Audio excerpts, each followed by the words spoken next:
రాము, నువ్వు కట్టెలు తెచ్చావా? ఆ, ఇవ్వు.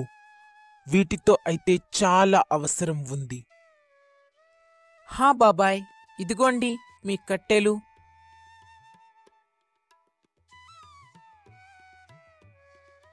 కాని రాము, ఈ కట్టెల డబ్బు నేను ఇవ్వలేను.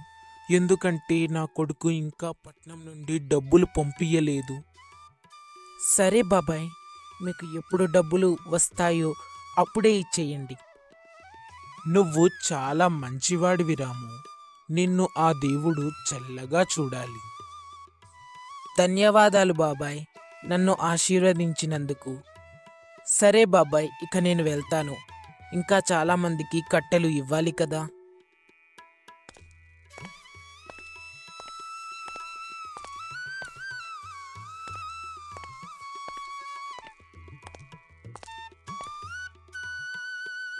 అయ్యగారు, ఇంట్లో ఉన్నారా? ఒక్కసారి బయటికి రండి. నేను మీకోసం కట్టెలు తెచ్చాను. హా, వస్తున్నా. హా రాము, ఈసారి నాకు కట్టెలు ఎక్కువ కావాలి. నేను విన్నాను, ఈసారి మంచు ఎక్కువగా కురిసి చలి తీవ్రత పెరుగుతుందని ఇప్పుడే టీవీలో చూశాను రాము. అలాగే అయ్యా, తీసుకోండి. ఇదిగోండి మీ కట్టెలు.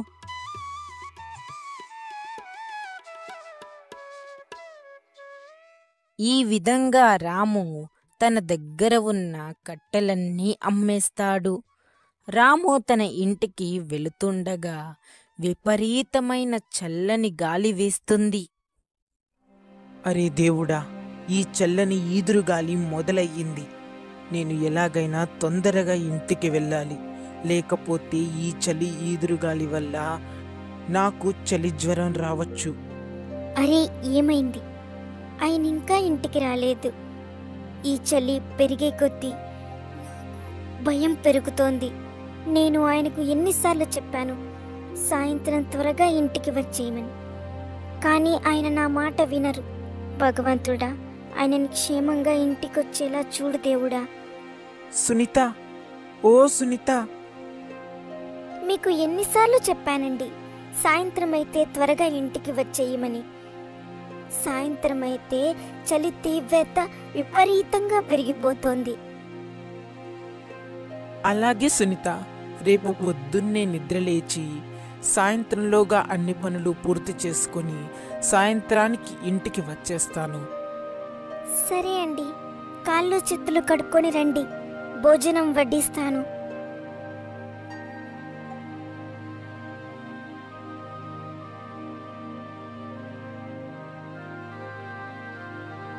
సునీత, ఆ లావు దుప్పటి తీసిపెట్టు.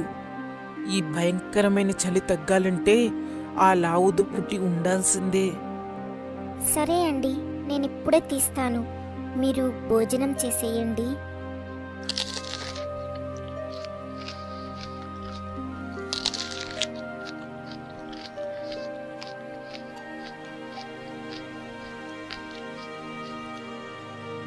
ఈ విధంగా రాము కుటుంబం భోజనం చేసి ఆ రాత్రి నిద్రపోతారు. ప్రజలు వారి ఇళ్లల్లో మంట పెట్టుకొని ఏదో ఒక విధంగా ఈ చలిని తట్టుకోవడానికి ప్రయత్నిస్తూ ఉంటారు. ఈ విపరీతమైన చలి ప్రతి డిసెంబర్ నెల కనిపిస్తూ ఉంటుంది.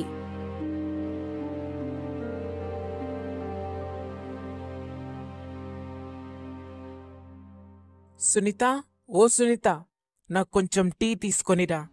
టీ తాగి పనికి వెళ్ళిపోతాను. హా, తెస్తున్నానండి. ఇదిగోండి మీ టీ.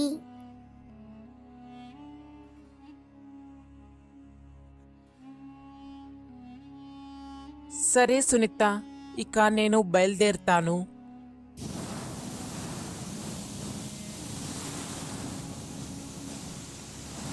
అరే దేవుడా, ఈరోజు చలి పొద్దున్నే విపరీతంగా మొదలైంది. వెంటనే వెళ్ళి కట్టెలు కొట్టి ఊరి వాళ్ళకి ఇచ్చేస్తాను. ఇప్పుడే ఇంటికి త్వరగా రాగలను. ఈరోజు చలి ఉదయాన్నే విపరీతంగా మొదలయ్యింది. గ్రామస్తులు చలిమంట వేసుకొని వెచ్చదనాన్ని పొందుతూ ఉంటారు. ఊరి నుంచి అడవి బాట పడతాడు రాము. దారిలో కొంతమంది గ్రామస్తులు అతడికి ఎదురవుతారు. రాము, కట్టెల కోసం వెళ్తున్నావా? అవునన్నా, కట్టెలు కొట్టడానికి వెళ్తున్నా. అరే రాము, ఈరోజు వార్తల్లో చెప్పారు, మన ఊరిలో గడ్డగట్టుకుపోయే చలి మరియు వర్షాలు పడే అవకాశం ఉందంట. కాబట్టి చలిని తట్టుకునే విధంగా స్వెటర్లు గిటర్లు కొనుక్కోమని సూచించారు. అరే, వర్షాలు పడితే పనులన్నీ ఆగిపోతాయి కదా, మరెలా? అవునా అన్నా, వర్షాలు పడితే ముందు నా పనే ఆగిపోతుందన్నా. సరే, దేవుడు ఎలా రాస్తే అలా జరుగుతుంది. నేనైతే ఇప్పుడు కట్టెలు కొట్టడానికి వెళ్తున్నాను. ఇలా చెప్పి రాము అడవికి వెళ్ళిపోతాడు. అడవిలో కట్టెలు కొడతాడు. ఆ కట్టెలు తెచ్చి ఊరూరు తిరిగి కట్టెలన్నీ అమ్మేస్తాడు. ఇదే ఊరిలో రంగా అనే వ్యక్తి కూడా ఉంటాడు. రంగా కూడా కట్టెలు కొట్టి అమ్ముతూ ఉంటాడు. రంగా చాలా అత్యాసపరుడు. రంగా కట్టెలు కొట్టి అన్నిటినీ తన ఇంట్లో జమ చేస్తూ ఉంటాడు.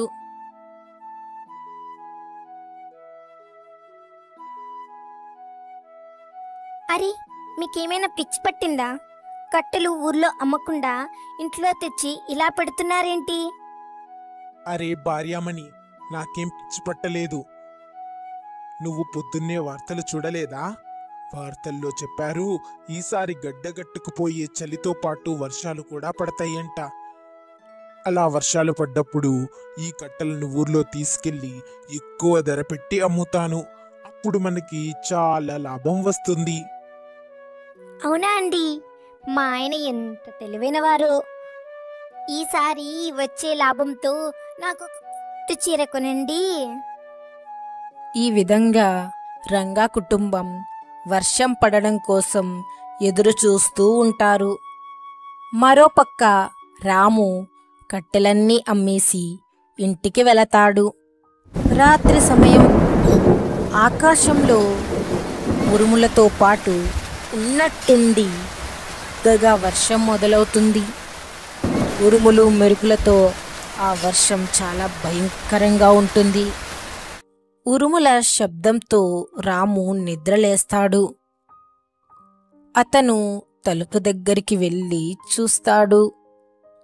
అరే దేవుడా, వర్షం చాలా పెద్దగా కురుస్తుంది. ఈరోజే ఊరి వాళ్ళు అనుకున్నారు గడ్డగట్టుకుపోయే చలితో పాటు వర్షం కూడా కురుస్తుందని.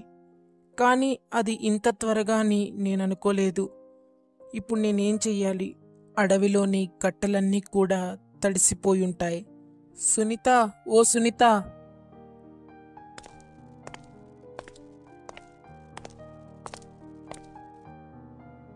చెప్పండి, ఏమైంది? చూడు, ఎంత పెద్దగా వర్షం కురుస్తుందో. ఇప్పుడైతే అడవిలోని కట్టెలన్నీ తడిసిపోయి ఉంటాయి. రేపటి నుంచి మనం ఏం చేయాలి? ఏవండి, మీరు చెప్పింది నిజమే. వర్షం చాలా పెద్దగా కురుస్తుంది. కానీ మీరేం దిగులు పడకండి. చలికాలం కదా, ఎక్కువసేపు వర్షం కురవదు. పదండి, లోపల గదికి వెళ్దాం. ఇక్కడే ఎక్కువసేపు ఉంటే చలి జ్వరం రావచ్చు. లోపలికి వెళ్దాం, పదండి. సరే సునీత, పద లోపలికి వెళ్దాం. రాము సునీత నిద్రపోతారు. కానీ వర్షం ఆగే మాటే లేకుండా అంతా కురుస్తూనే ఉంటుంది. ఉదయం అయినా కూడా తెలియనంతగా వర్షం కురుస్తుంది. గ్రామస్తులు చాలా భయపడుతూ ఉంటారు.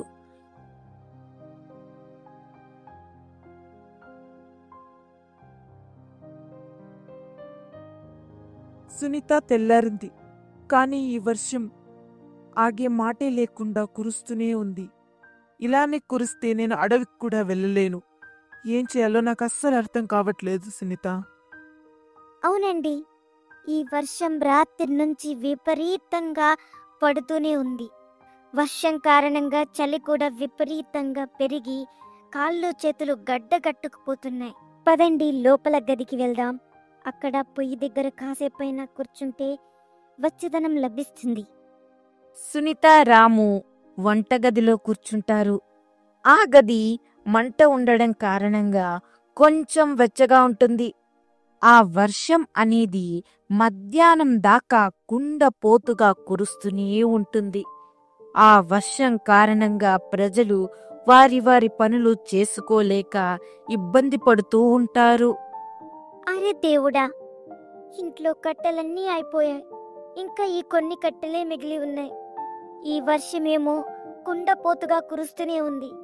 ఆగే మాటే లేకుండా ఈ వర్షం కుండపోతుగా కురుస్తూనే ఉంది. సునీత ఇలా అంటుండగానే హఠాత్తుగా వర్షం ఆగిపోతుంది. సునీత, అనిపిస్తుంది ఆ దేవుడు నీ మాటలు విన్నాడని. చూడు, వర్షం హఠాత్తుగా ఆగిపోయింది. అవునండి, వర్షమైతే ఆగిపోయింది, కానీ కట్టెలైతే తేలేం కదా.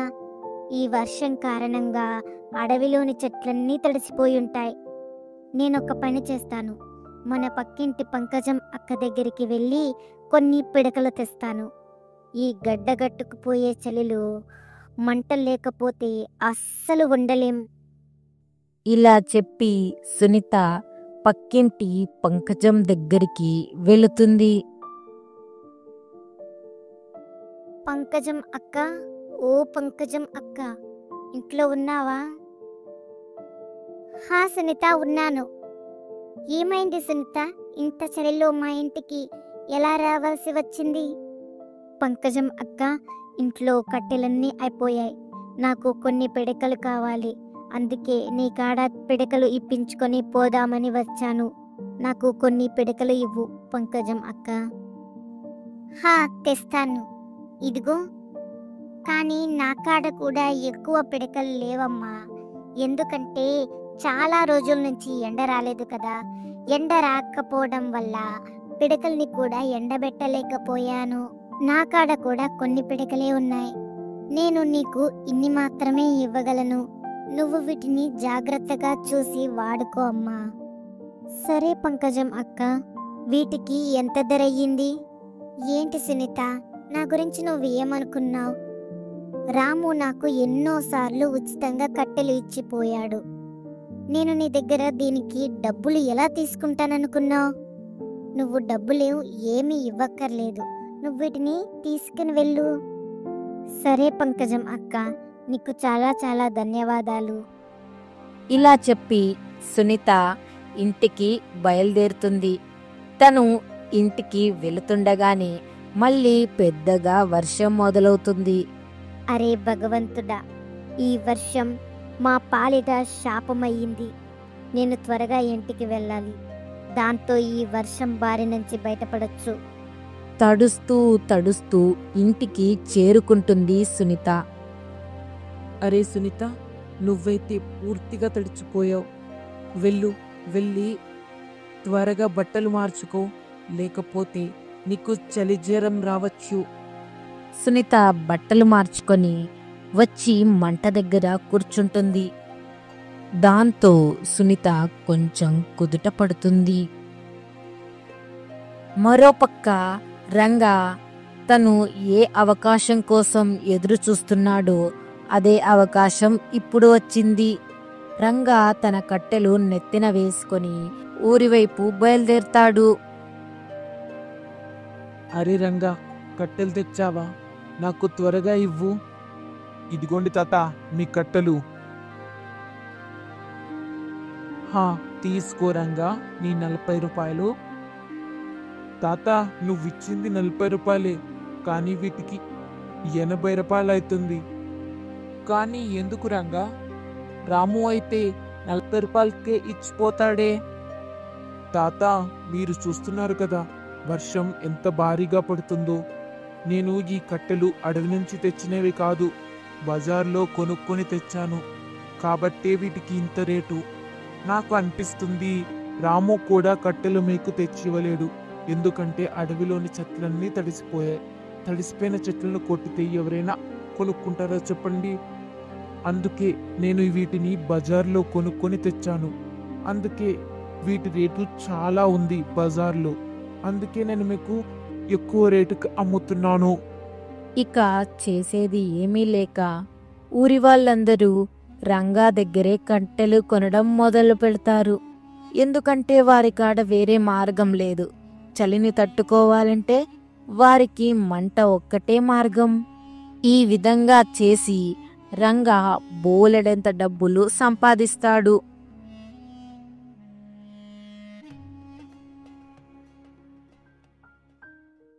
ఈరోజు రాము ఇంట్లో రేషన్ మొత్తం అయిపోతుంది. అరే భగవంతుడా, ఇంట్లో తినడానికి ఏమీ మిగల్లేదు. రేషన్ మొత్తం అయిపోయింది. ఏవండి, మీరు విజయ్ అన్న దగ్గరికి వెళ్ళి కొంచెం రేషన్ అప్పుగా తీసుకొని రండి. లేకపోతే ఆకలితో చచ్చిపోయేలా ఉన్నాను. సరే సునీత, నేను ఇప్పుడే విజయ్ దగ్గరికి వెళ్ళి అప్పుగా రేషన్ తీసుకొని వస్తాను. ఊరు మొత్తం మంచుతో నిండుకుపోతుంది. రాము రేషన్ కోసం విజయ్ షాప్ దగ్గరికి వెళ్తాడు. విజయ్, నాకు కొంచెం రేషన్ అప్పుగా ఇవ్వు. ఎప్పుడైతే నాకు డబ్బులు వస్తాయో ఖచ్చితంగా నీ అప్పు తీర్చేస్తాను. చూడు రాము, ఈ వర్షం కారణంగా నా వ్యాపారం కూడా పడిపోయింది. నేను అసలే నష్టాల్లో ఉన్నాను. నేను ఈ సమయంలో నీకు అప్పు ఇవ్వలేను. నువ్వు వేరే ఎవరికాడైనా అడిగి చూడు. విజయ్, ఏదైనా కొంచెం రేషన్ ఇవ్వు విజయ్. అసలే ఆకలితో ఉన్నాం. చూడు రాము, నువ్వు నన్ను బలవంత పెట్టకు. నేను నీకు రేషన్ ఇవ్వలేను. నువ్వు ఇక వెళ్ళొచ్చు. విజయ్ స్పష్టంగా చెప్పేస్తాడు తనకి అప్పు ఇవ్వలేనని. రాము దిగులు పడుతూ అక్కడి నుంచి ముందుకు నడుస్తాడు. అరే దేవుడా, విజయ్ రేషన్ ఇవ్వనని స్పష్టంగా చెప్పేశాడు. ఇంట్లో కొంచెం రేషన్ కూడా లేదు. ఇంట్లో కట్టెలు కూడా లేవు. ఇప్పుడు చలి కూడా చాలా వేస్తుంది. ఇప్పుడు నేనేం చేయాలి? అలా దిగులు పడుతూ వెళుతుండగా దారిలో తన స్నేహితుడు ఒకడు ఎదురుపడతాడు. అతడు కూరగాయలు అమ్ముతూ ఉంటాడు. అరే రాము, ఎలా ఉన్నావు? చాలా రోజుల తర్వాత కలిసాం. ఏంటి రాము, నిన్ను చూస్తుంటే చాలా బాధగా ఉన్నట్టు అనిపిస్తుంది. ఏమైందో నాకు చెప్పు. రాము జరిగిన విషయం మొత్తం తన స్నేహితుడికి చెప్తాడు. అప్పుడు తన స్నేహితుడు ఇలా అంటాడు. ఇదిగో, నా కాడ 20 రూపాయలు ఉన్నాయి. పొద్దున్నుంచి ఇదే వ్యాపారం జరిగింది. నా కాడ ఆలుగడ్డలు కూడా ఉన్నాయి. నువ్వు వీటిని తీసుకెళ్ళు. నేను ఈ మాత్రం సాయం మాత్రమే చేయగలను. చాలా మంచిదిరా, నువ్వు ఈ మాత్రమైనా సాయం చేసావు. ఊర్లో ఎవ్వరూ నాకు సాయం చేయలేదు. స్నేహితులు ఇద్దరూ కాసేపు మాట్లాడుకుంటారు. తర్వాత ఎవరి ఇంట్లకు వారు వెళ్ళిపోతారు. సునీత, ఓ సునీత, ఇదిగో, నాకు ఈ ఆలుగడ్డలు మాత్రమే దొరికాయి తినడానికి. నువ్వు వీటిని ఈరోజు కూర వండి. ఇదిగో 20 రూపాయలు. ఈ 20 రూపాయలతో ఎదురుంటి ఎంకాయమ్మ దగ్గరికి వెళ్ళి కొన్ని పిడకలు తీసుకునిరా. వాటితో ఈరోజు ఎలాగోలా గడిపేద్దాం. రేపు ఏదొక పని చూసుకుంటాను నేను. సరే అండి, నేను ఇప్పుడే వెళ్ళి పిడకలు తెస్తాను. సునీత వెళ్ళి పిడకలు తెస్తుంది. తర్వాత చలిమంట వేసుకొని కూర్చుంటారు. ఆ రోజు చలి కొంచెం తగ్గుతుంది. వర్షం కూడా చిన్న చిన్నగానే పడుతూ ఉంటుంది. అలా సునీత కుటుంబం కొంచెం ఊపిరి పీల్చుకుంటారు. అలా రాత్రవుతుంది. సునీత, రాము నిద్రపోలేకపోతారు. ఎందుకంటే వారు తెచ్చుకున్న పిడకలు అయిపోతాయి. వారు చలికి వణుకుతూ ఒక దగ్గర కూర్చుంటారు. అప్పుడే వారి ఇంటి తలుపు ఎవరో కొడతారు. రాము వెళ్ళి తలుపు తీస్తాడు. ఎదురుగా ఒక పెద్దావిడ వణుకుతూ కనిపిస్తుంది. ఎవరమ్మా మీరు? మీకు ఎవరు కావాలి? బాబు, నేను 4 రోజుల నుంచి ఆకలితో ఉన్నాను. దయచేసి తినడానికి ఏదైనా పెట్టండి అయ్యా, మీకు పుణ్యం ఉంటుంది. రెండమ్మా, లోపలికి రండి. సునీత, ఉడకపెట్టిన ఆలుగడ్డలు తెచ్చి అమ్మకి ఇవ్వు. సునీత ఉడకపెట్టిన ఆలుగడ్డలు తెచ్చి ఆ పెద్దావిడకి ఇస్తుంది. ఆ పెద్దావిడ చాలా రోజుల నుంచి ఆకలితో ఉండడంతో ఏమీ ఆలోచించకుండా ఆలుగడ్డలు మొత్తం తినేస్తుంది. తరువాత తను వంట పాత్రల వైపు చూస్తుంది. అక్కడ అంతా ఖాళీ ఉంటుంది. బాబు, నన్ను క్షమించు. నేను మీ ఆలుగడ్డలు మొత్తం తినేశాను. అదేంటంటే చాలా రోజుల నుంచి ఆకలితో ఉన్నాను కదా, అందుకే ఏమీ ఆలోచించకుండా మీ ఆలుగడ్డలు మొత్తం తినేశాను. నన్ను క్షమించు బాబు. పర్వాలేదమ్మా, మేము మధ్యాహ్నమే తిన్నాం. మేము ఈ ఒక్క పూట ఆకలితో ఉండగలం. కానీ మీరు 4 రోజుల నుంచి ఏమీ తినలేదన్నారు కదా, ఈ మొత్తం తిన్నా మీ ఆకలి తీరిందో లేదో. హా బాబు, నా ఆకలి తీరింది. బాబు, నువ్వు చాలా దయగలవాడివి. నీలాంటి మంచివాడు ఎప్పుడూ చల్లగా ఉండాలి. నీకు ఇవ్వడానికి నా దగ్గర ఎక్కువ ఏమీ లేవు, ఈ విత్తనాలు తప్ప. నువ్వు ఈ విత్తనాలు తీసుకో. ఈ విత్తనాలు తీసుకొని నేనేం చేయమంటావు చెప్పమ్మా?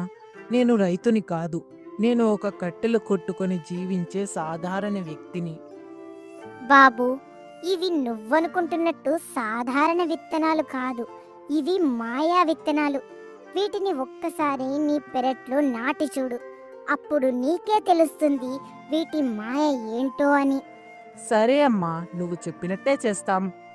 సరే బాబు, ఇక నేను వెళ్తాను. కానీ అమ్మా, ఇంత చల్లటి వాతావరణంలో ప్రయాణం మంచిది కాదు. కాబట్టి ఈరోజు మా ఇంట్లోనే ఉండండి, ఉదయాన్నే బయలుదేరుదురు కానీ. లేదు బాబు, నేను వెళ్ళాలి. నువ్వు చల్లగా ఉండు నాయనా. దీర్ఘాయుష్మాన్ భవ. ఆ పెద్దావిడ అక్కడి నుంచి వెళ్ళిపోతుంది.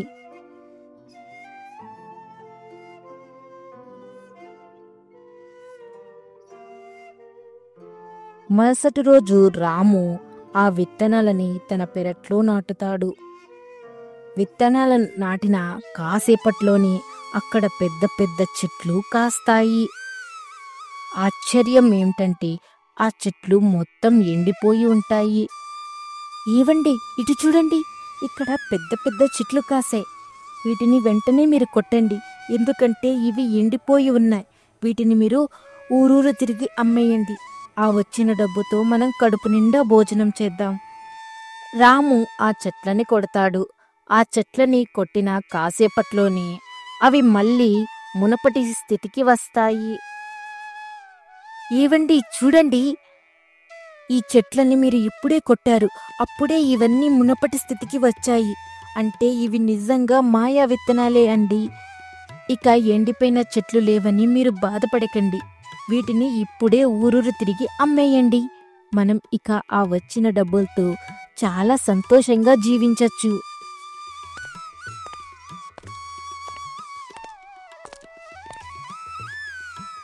బాబాయ్, ఓ బాబాయ్, నేను మీకోసం కట్టెలు తెచ్చాను, ఇదిగోండి. రాము, నువ్వు మళ్ళీ కట్టెలు అమ్ముతున్నావా? కానీ రాము, అడవిలోని చెట్లన్నీ తడిసిపోయాయి కదా, వీటిని చూస్తే బాగా ఎండిపోయిన కట్టెల్లా ఉన్నాయి. ఎలా సాధ్యపడింది ఇది? బాబాయ్, మీకు ఎలా చెప్పాలో నాకు అర్థం కావట్లేదు. మీరు ఇలా అనుకోండి, ఆ దేవుడు ఇచ్చిన వరమని.